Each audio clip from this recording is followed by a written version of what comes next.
ഞാൻ എൻ്റെ റൂട്ടിൽ ഞാൻ പോയിക്കോട്ടെ. പക്ഷെ നിങ്ങൾ എത്ര നെഗറ്റീവ് കമന്റ് അടിച്ചിട്ട് ഇതിന്റെ വീഡിയോ നിർത്താൻ നോക്കിയാലും എലിസബത്തിന്റെ ഒരു പുതിയ വീഡിയോ വന്നിട്ടുണ്ട്. ഇതുവരെ ബാലയെക്കുറിച്ച് മോശമായിട്ട് പറഞ്ഞിട്ടൊന്നും എലിസബത്ത് ഒരു മീഡിയയുടെ മുന്നിൽ വന്നിട്ടില്ല. ഇപ്പൊ എലിസബത്തിന്റെ ഒരു വീഡിയോയിൽ എലിസബത്ത് കുറച്ച് കാര്യങ്ങൾ പറയുന്നുണ്ട്. അപ്പൊ അതെന്തൊക്കെയാണെന്ന് നമുക്കൊന്ന് കേട്ടു നോക്കാം. പക്ഷെ നിങ്ങൾ എത്ര നെഗറ്റീവ് കമന്റ് അടിച്ചിട്ട് ഇതിന്റെ വീഡിയോ നിർത്താൻ നോക്കിയാലും ഞാൻ വീഡിയോ ഇട്ടുകൊണ്ടിരിക്കും.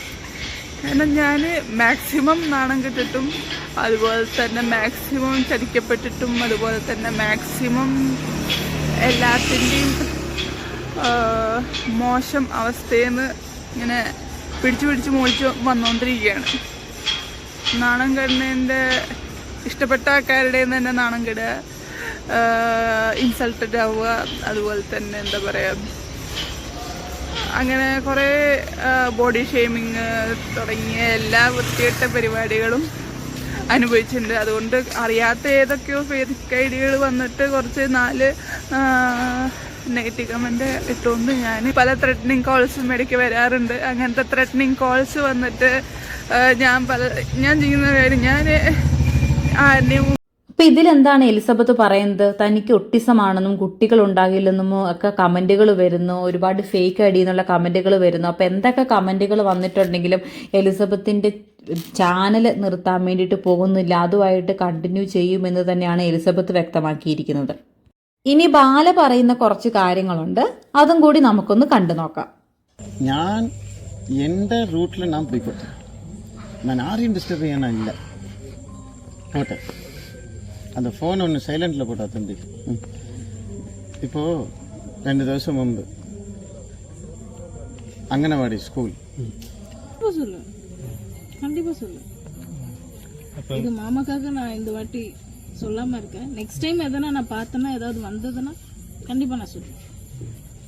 ഓക്കെ. അത് പിന്നെ അവരുടെ അപ്പൊ ബാല പറയുന്നത് എന്താണ്? ഞാനും ഭാര്യ കോകിലയും സന്തോഷകരമായി ജീവിക്കുകയാണ്, എന്നാൽ ചിലർ അനാവശ്യപരമായി വിവാദങ്ങൾ ഉണ്ടാക്കാൻ ശ്രമിക്കുകയാണ് എന്നാണ് പറയുന്നത്.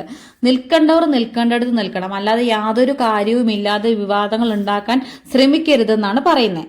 അതുപോലെ കോകിലയെക്കുറിച്ചും പറയുന്നുണ്ട്. 3 വയസ്സിൽ ഞാൻ ഇവളെ കയ്യിലെടുത്തതാണ്, പക്ഷെ അവളുടെ മനസ്സിൽ അവൾ തീരുമാനിച്ചു ഞാനാണ് അവളുടെ ഭർത്താവെന്ന്, അങ്ങനെയാണ് വിവാഹം കഴിക്കുന്നതെന്നൊക്കെയാണ് പറയുന്നത്. അതുപോലെ തന്നെ കോകില ഒരു സാധാരണ വ്യക്തിയാണ്, ഒരു ഡോക്ടറല്ല. എന്നിട്ടും എന്നെ 3 മാസം നന്നായി നോക്കി.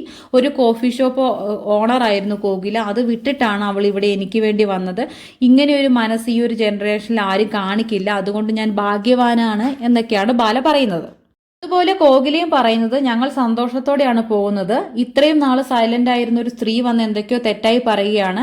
ഞങ്ങൾ നന്നായി സന്തോഷത്തോടെ പോകുകയാണ്. ഞങ്ങളെ ദ്രോഹിക്കാതെ സ്വന്തം ജോലി നോക്കി ജീവിക്കുക, അതല്ലാതെ ഒരു കാര്യവുമില്ലാതെ മാമയെ പറ്റി അനാവശ്യങ്ങൾ പറഞ്ഞിട്ടുണ്ടെങ്കിൽ ഞാൻ പ്രതികരിക്കും. അതിന് ഞാൻ മാമയുടെ പെർമിഷൻ പോലും ചോദിക്കത്തില്ല എന്നൊക്കെയാണ് കോകിലയും പറയുന്നത്.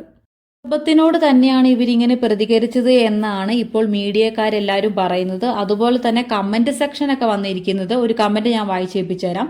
ബാല, നിങ്ങൾ തന്നെ അല്ലേ എലിസബത്ത് എന്നെ ഇപ്പോൾ പൊന്നുപോലെ നോക്കുന്നത് എന്ന് ഓപ്പറേഷൻ കഴിഞ്ഞുള്ള എല്ലാ വീഡിയോകളിലും പറഞ്ഞിരുന്നത്? അവരുള്ളത് കൊണ്ടാണ് ജീവിതത്തിലേക്ക് തിരിച്ചു വന്നത് എന്നും പറഞ്ഞു. ഓപ്പറേഷൻ കഴിഞ്ഞ് വീട്ടിലെത്തിയപ്പോഴും ഇത് തന്നെയല്ലേ പറഞ്ഞുകൊണ്ടിരുന്നത്? ഇതിനിടയിൽ ഈ കഥാപാത്രം എവിടെ വന്നു? ഇപ്പോൾ എലിസബത്ത് ആരായി? മനുഷ്യർ എന്താണ് ഇങ്ങനെ സ്വാർത്ഥരാകുന്നത്? കഷ്ടം എന്നിങ്ങനെയുള്ള കമന്റുകളാണ് വരുന്നത്. എന്താണെങ്കിലും കോകിലയുമായിട്ടുള്ള കല്യാണം കഴിഞ്ഞതിന് ശേഷം ഇനി മീഡിയയ്ക്ക് മുന്നിലില്ല, പോകുകയാണ് എന്നൊക്കെ പറഞ്ഞ് പോയതാണ് ബാല. വീണ്ടും ഓരോരോ പ്രതികരണങ്ങളായിട്ട് മുന്നോട്ട് തന്നെ ശക്തമായിട്ട് വന്നിട്ടുണ്ട്. അപ്പൊ എന്താണെങ്കിലും ബാലയ്ക്ക് കുറച്ച് പ്രതികരണശേഷി കൂടിപ്പോയി എന്നാണ് എനിക്ക് തോന്നുന്നത്. ഇപ്പൊ എന്താണെങ്കിലും ബാലയുടെ വിവാഹം 1, 2, 3 ഒക്കെ കഴിഞ്ഞിട്ടുണ്ട്. അപ്പൊ ഇനിയിപ്പോ കോകിലയെങ്കിലും സന്തോഷകരമായിട്ട് ജീവിക്കട്ടെ. കോകില മാത്രമല്ല, കോകിലയുടെ കൂടെ ബാലയും സന്തോഷകരമായിട്ട് ജീവിക്കട്ടെ, പ്രശ്നങ്ങളൊന്നുമില്ലാതെ മുന്നോട്ട് പോകട്ടെ എന്ന് തന്നെ നമുക്ക് പ്രതീക്ഷിക്കാം.